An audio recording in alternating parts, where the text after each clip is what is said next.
It's been nearly 36 years ago in the United States, in the state of Oregon, when Mount St. Helens erupted. It was a massive volcanic blast. Some say that it was the largest such event, natural event like that, in the history of the United States, certainly.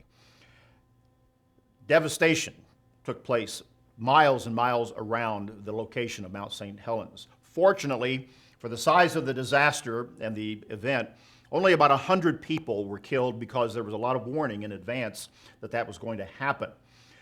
Mount St. Helens was a natural disaster that in the aftermath, despite the destruction that took place, led to something that it happens in nature when such an event takes place. Whether it's a forest fire, a volcanic eruption like this, life goes on. In fact, life comes back and life is renewed. And that's what happened and is happening in the years since. Life continues to come back, new life. It doesn't completely stop. There's a lesson there. There's a lesson for us to understand when it comes to how God works with us and the renewal that can come when we consider our ways. We've been talking about the message that God sent through the prophet Haggai to his people, the Jews, in the ancient world as they had gone back to rebuild the city and the temple in Jerusalem. God had to first remind them to consider your ways. We talked about that last time. The second point of the message that God sent through the prophet Haggai is told in chapter 1 and verse 13, where through the prophet God says, "I am with you," says the Lord. And what happened in that particular instance, as he recounted that, God says, "I am with you," the people responded.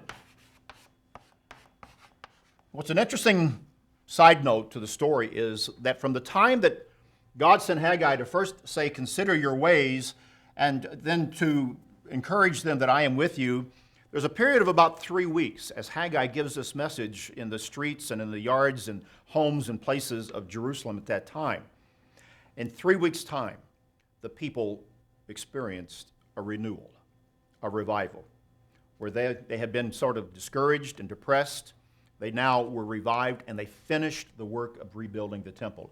And it took 3 weeks to get them back to the job with their chisels, their hammers, their axes to get the job done and to complete it within a few months after the renewal of that work. Sometimes we need to have a little bit of a shake, take us to a point where we consider our ways and to understand that God is with us. That can renew us, that can revive us in our own personal lives to address the needs that need to be looked at, changed, overcome, developed in our own lives, in our spiritual relationship with God, maybe our relationship even with our families and within our friends, and our own personal view of ourselves and life. Know that God is with us. It can lead us to a revival. It can lead us to a renewal. The message of Haggai has something to say to us today. Consider your ways.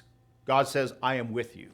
We'll come back in part 3 of this series, and we'll talk about a third point that God said to the people that helped them to get the job done, and it can help you and I as well. That's BT Daily. Join us next time.